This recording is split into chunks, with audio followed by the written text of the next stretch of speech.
ஓம் ஸ்ரீ சாய்ராம். ஜூலை 12, 2024. சுவாமி வழங்கும் இன்றைய அருளமுதம். பெற்றோர்கள் தங்கள் அன்பான குழந்தைகளை தகுந்த வயதில் பள்ளியில் சேர்க்கின்றனர்.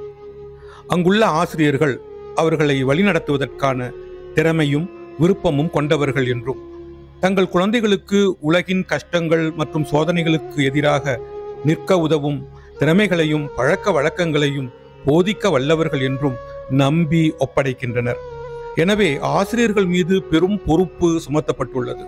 ஒரு குழந்தைக்கு உதவி தேவைப்படும் போது அது தாயிடம் விரைகிறது.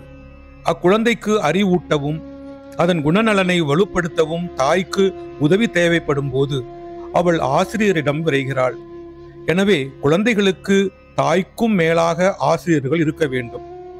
குழந்தையின் உடல், மனம், ஒழுக்கம் ஆகியவற்றின் ஆரோக்கியம் மற்றும் அதன் மீதான விழிப்புடன் கூடிய கவனம் மற்றும் கவனிப்பு ஆகியவற்றை பற்றிய ஆசிரியரின் கவலை ஒரு தாய்க்கு இருப்பதை விட நிலையானதாகவும் அனைத்தையும் அறிந்ததாகவும் இருக்க வேண்டும்.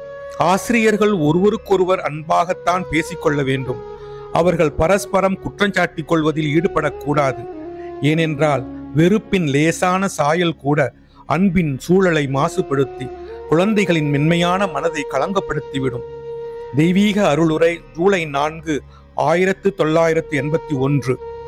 மாணவர்கள் செய்ய வேண்டிய உடற்பயிற்சிகளை தானே செய்து காட்டும் உடற்கல்வி பயிற்றுனரைப் போல ஆசிரியர்கள் சொல்வதும் செய்வதும் ஒன்றாக இருக்க வேண்டும் என்கிறார் பகவான் ஸ்ரீ சத்திய சாயி பாபா.